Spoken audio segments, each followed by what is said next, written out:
দলীয়করণের মাধ্যমে গত ১৬ বছরে শিক্ষা খাতকেও ধ্বংস করা হয়েছে বলে অভিযোগ করেছেন বিএনপির যুগ্ম মহাসচিব খায়রুল কবির খোকন।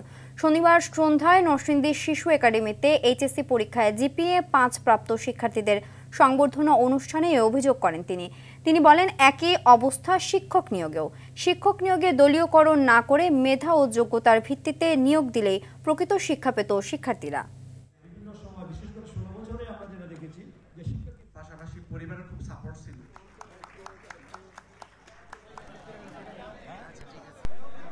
আরো দুই একজনকে বলি, দেখো তোমরা অতীতে বিভিন্ন সময় বিশেষ করে 16 বছরে আমরা যেটা দেখেছি যে শিক্ষাকে দলীয়করণ করা হয়েছে, শিক্ষাগুলো সার্বজনীন করা হয়নি।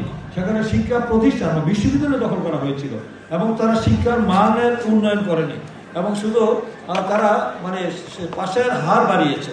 পাশের হার বাড়িয়ে তারা বোঝাতে চেয়েছে যে তাদের সরকারের আমলে দেশের শিক্ষা পাশের হার বেড়েছে।